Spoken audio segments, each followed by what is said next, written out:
Hey guys, LRP Outdoors here with another video. In today's video I'm going to do a little how-to on how I grease my reels.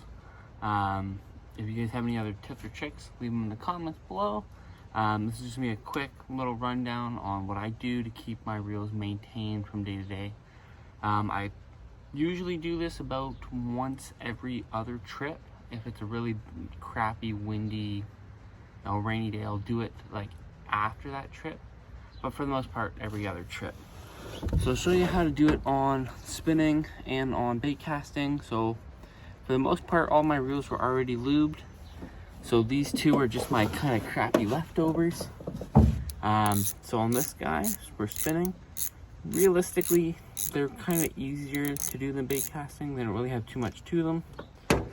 So like, see this guy's really crappy, dirty. What you usually do is degrease it. So Abu Garcia sells a really nice kit that you can clean your whole thing with.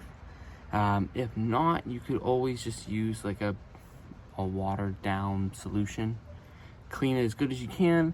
And then the only two products you're gonna need are some form of reel grease. I use the Arden Reel Butter. I know Shimano makes a kit, Abu makes a kit. This was just the cheapest one at the time, and it really doesn't matter brand wise. And then oil. If you own Shimano, they'll come with a little bit of oil. That's all I use for it. And she's been running for years. So what you do is, in this case, I'm just gonna do a quick one, so I'm not gonna degrease the whole thing. Plus, I don't even use this reel anymore. So on these, for the most part, you'll have lube ports. So those little tiny holes you see are gonna be lube ports, and you can just do one little drop down inside each. And then what a lot of guys will do is reel it until the high point on the, I think they call it a spindle. And then you'll just do a drop along the spindle here.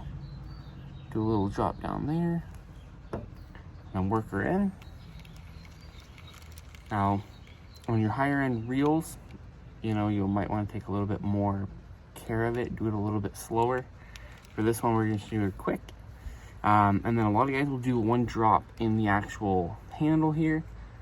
So if you've got ball bearings, it'll just keep your ball bearings from, crap in the bed. So this one, you can actually see the ball bearings in it. So what we're going to do is we're going to do a little bit of drop oil in there. And then we're going to move her around. You can also use a little bit of grease on this. I mean, anything's not really going to hurt it unless you got like a really high, like if you've got a Shimano Antares DC, probably don't just willy-nilly slap some grease and oil in it. But those higher end reels usually have an actual rundown on how to do it. This is just how to maintain them from day to day.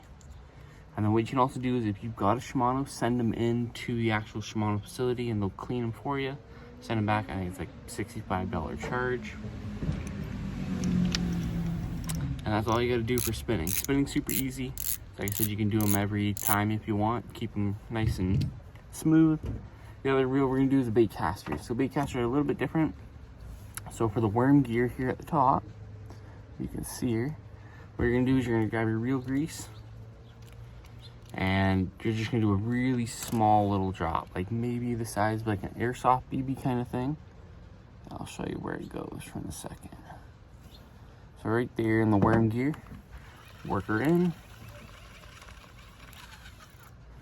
And then there is a little, the eye has another rod. If I'm doing like a major clean on it, I will do a little drop, nothing crazy. And then what you want to do next, you flip open the switch on the side here. Open your reel completely up. And then on your actual spool, put a little bit on the spindle. Like nothing crazy or nothing, just a little tiny bit to get her in there, get her smooth. If this was a higher end one, like some of my Scorpions, my Siticas, stuff like that, they've got an actual bearing attached to the spool. You'll want to just do a drop of oil on that. Just like how there is a bearing inside of your actual housing. What you want to do is another little drop of oil in there. Close everything back up. Which is usually easy enough. Lock her in place. close her up, and now she's all good to go. And that's a quick little 5-minute rundown on how to get them all cleaned, all lubed, keep them going for a long time. Thanks for watching, everybody, and I'll get back to you in the next video.